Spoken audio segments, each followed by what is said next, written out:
Welcome to the Animal Wellness Podcast, all about improving the lives of animals with better policies and practices in government and business. Brought to you by Animal Wellness Action, where we believe helping animals helps us all. Here's your host, Joseph Grove. Greetings, everyone, and welcome to the show. I'm Joseph Grove.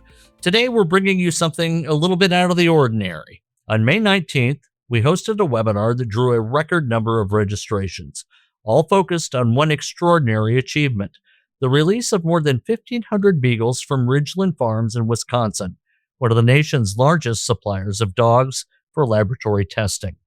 If you had any exposure to the news, Instagram, Facebook, or any place online, you doubtless heard about it, and I'm super proud to be with the organizations that initiated the release and helped make it happen: Animal Wellness Action and the Center for a Humane Economy. For years, these dogs were bred for a single purpose: to enter the pipeline that supplies animals to research facilities and testing laboratories. Thanks to an unprecedented coalition of animal welfare organizations, advocates, volunteers, foster families, and supporters, those dogs are now beginning new lives. In this episode, we're sharing some of the most powerful moments from that webinar. You'll hear from animal advocates, rescuers, elected officials, and a few familiar faces who stepped forward to help. We'll talk about what made the Ridglan release possible, what it was like to see these dogs touch grass and experience freedom for the first time, and why this release is only the beginning of a much larger effort to end the use of dogs and other animals in outdated testing programs. Let's begin with two women whose leadership helped make this rescue possible. Muriel Van Hoosen serves as chair of the board of the Center for a Humane Economy. When negotiations reached a critical stage, she and the board faced a difficult question. Should they provide financial support to help secure the release of these dogs? For Muriel, the answer ultimately came down to one thing: the animals. The dogs, of course, were my first and foremost concern. And our board also unanimously and enthusiastically supported. I've worked like you for many years on many animal issues. And this opportunity to save so many dogs at one time and get them out of a laboratory, or the potential to be in a laboratory, was just something that I couldn't pass up. So I'm delighted that I could help. Muriel's comments remind us that every rescue effort requires people willing to make difficult decisions and take action when opportunities arise. Another leader who helped make this rescue possible is Stacy Kivowitz. She chairs the board of Animal Wellness Action. While much of the organization's work focuses on changing laws and public policy, Stacy has long argued that rescue efforts must remain a central part of the mission. For her, Ridglan was both a rescue operation and a reminder that lasting change requires public engagement. I'm honored to work with you and the team of the Center for a Humane Economy, our Global Council for Animals, and Animal Wellness Action. And this was a huge thing for the animals. It's important for us. It's important to help progress the work that we want to do, the more we want to accomplish, and being part of Animal Wellness Action to increase our PAC. So one of the best things everybody could do is make sure they're voting for legislators that care about animals. If anybody is interested in supporting Animal Wellness Action, that really helps us change laws that make a big difference, and shutting down more of these medical facilities that do this horrific testing on animals that hopefully we will make happen.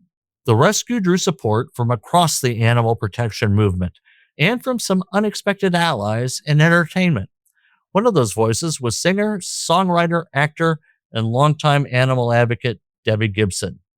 Debbie traveled to Wisconsin on just a few days' notice to help with the difficult effort. What struck her most was how many people still don't understand where dogs used in testing come from or what happens to them. Today, one of those rescued Beagles is in her home. All of you are here because you love animals and you follow. And maybe some of you are kind of new to this particular cause and animal rescue in general. And I'm always so surprised when I show people posts and things and they go, wait, that cute little dog is in that kennel and is going to be killed tomorrow. Like, people don't know. People still don't know. And the animal testing situation, people really still don't realize. And through Shannon, I realized how many things we can do through becoming aware of, through Cruelty Cutter, what brands test on animals, any little bit. When you start going down, pardon the pun, the rabbit hole, you start realizing like, oh my God, I don't want to be a part of the trauma that's being caused to animals. I want to be part of the solution. So when Shannon called me about this, I was like, okay, let me cancel all my plans. It was on a few days' notice. And there are 1,500 little beings that are getting to experience this life change thanks to this group of people right here and all of you showing up. But I, much like you, am showing up tonight to continue to get educated. And again, it's so thrilling to be part of the shift. There's such a long way to go. We all do meaningful things in our days and our lives and our weeks. And this today is the most meaningful thing I can do, because there are all these animals out there that don't know they're depending on us, but they're depending on us. Debbie spoke about seeing these dogs begin their new lives. For Black Sabbath co-founder Geezer Butler, the experience was deeply personal. Geezer has spent decades advocating for animals, but until this rescue, he had never personally participated in an operation quite like this. What he witnessed at Ridglan left a lasting impression. I mean, these animals from birth have only ever known captivity. And to get one of the beagles out of the cages and hold him for the first time, he didn't struggle. He didn't know what to do. It was the first time he'd been held. And it was just an amazing feeling. And to me, animals are on the same level as humans. There's no difference as far as I'm concerned. I wouldn't, lock people up in cages for absolutely no reason. And I just don't understand why these animals have to live like that. And I'm sure eventually there'll be no need to torture animals for these purposes. The highlight for me was when we put the dog down on the grass. And it was the first time he'd ever been outside and been on grass. And he was just, at first he didn't know what to do. And then he saw the other beagles being there and he was able to communicate with them a bit too much at times. And it was just an amazing feeling to know that, you're part of helping these dogs to attain some freedom. The emotional impact of the rescue is impossible to overstate. But moving more than 1,500 dogs from a breeding facility into foster homes and rescue organizations was also an enormous logistical challenge. To understand how that happened, here's Shannon Keith. She is the founder and president of Beagle Freedom Project. Her organization has spent years rescuing animals from laboratories and helping them transition into homes. During the Ridglan operation, her team played a central role in placement, transportation, and post-rescue support. The logistics were quite difficult as well. I think, from people looking in saying, wow, amazing, we're carrying beagles out and being able to place them at homes and, this deal was reached. From the outside, I don't think people realize actually how difficult this was logistically to do. It was literally like many, many weeks of 24/7 figuring out exactly how this was going to work, how we're going to work together, which beagles were going to go where, just everything from rescue vehicles, transport vehicles, people, volunteers, food for the volunteers, like all of it. I mean, down to porta potties, you name it. It was happening. It was being worked out. And so Beagle Freedom Project was involved in placing over 500 of those beagles with amazing homes and partners and individuals. And what was really important to us, of course, is that the placement of these beagles went into homes that were people that would, pass, of course, our scrutiny, and went into partner organizations that understood what our process was. And right now is where a lot of this work really begins, because this is now going to be, months of an amazing journey, but where all of us really kick it into high gear with the medical care, the spays and neuters, the phone calls, helping people through the night terrors, the PTSD, everything that's going on with them, and to really help them through, the next few months as to what's going on and how to help them with that. The rescue succeeded because people across the country paid attention, and one of those people was Congressman Nick Langworthy of New York. Congressman Langworthy represents Western New York State, home to another major supplier of animals for laboratory testing.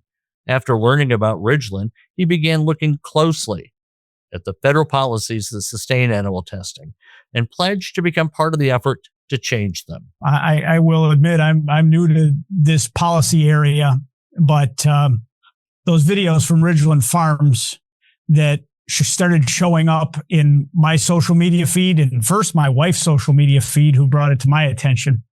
But the more I have learned, the more I am committed to ensure that we put an end to invasive animal testing on dogs and cats once and for all. And when I first became aware of what was happening at Ridglan Farms, I knew this was something I couldn't stay silent on. So, in April, we directly engaged with Secretary Robert F. Kennedy Jr. and the NIH Director, Dr. Jay Bhattacharya, calling for immediate action and a status report as to where we were.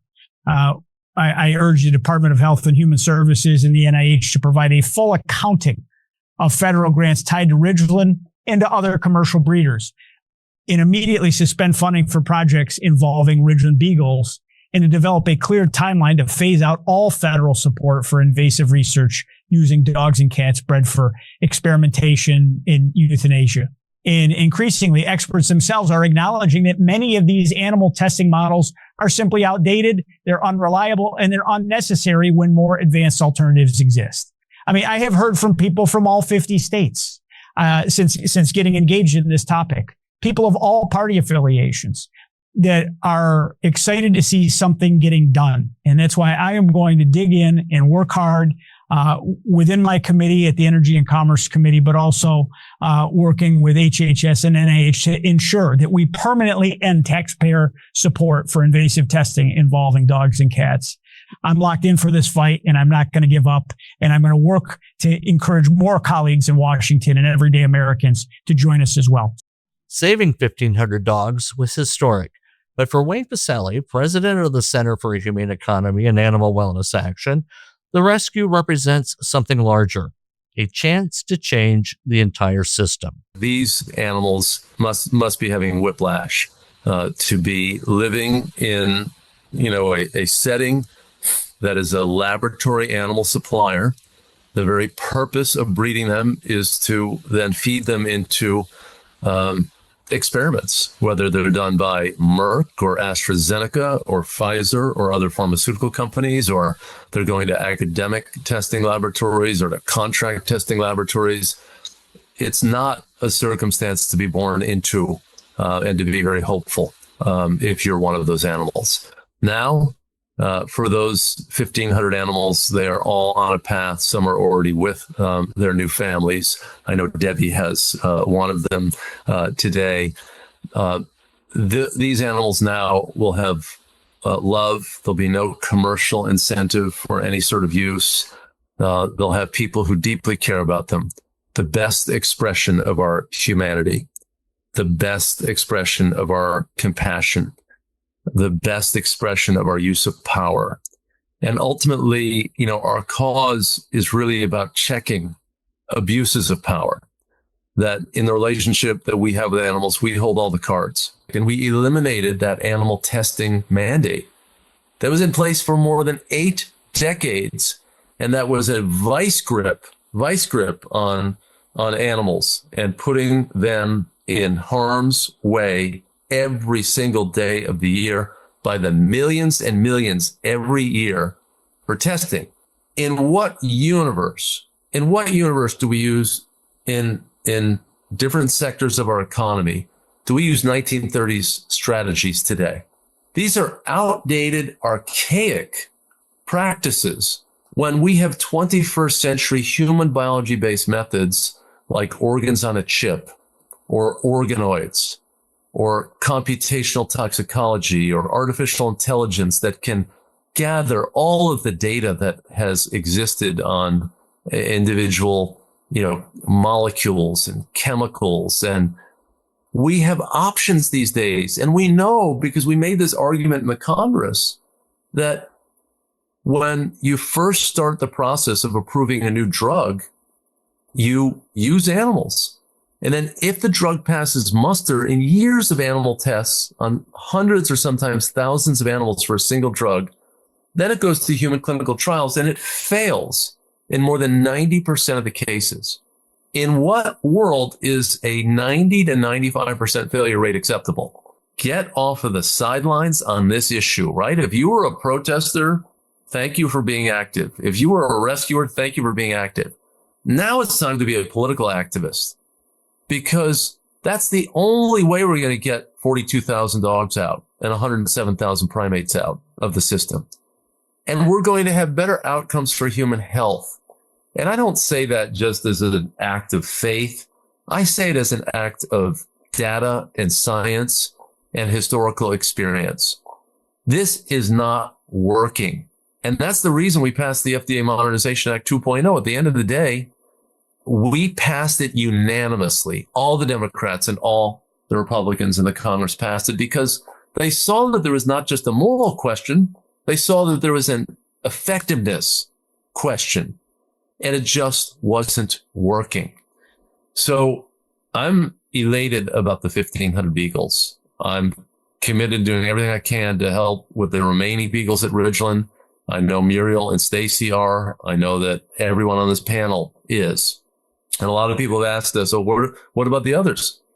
Well, yeah, we have the same thought. Let's do what we can, but you can't just break down the door and get them all, right? I mean, the fortifications of these companies are very meaningful.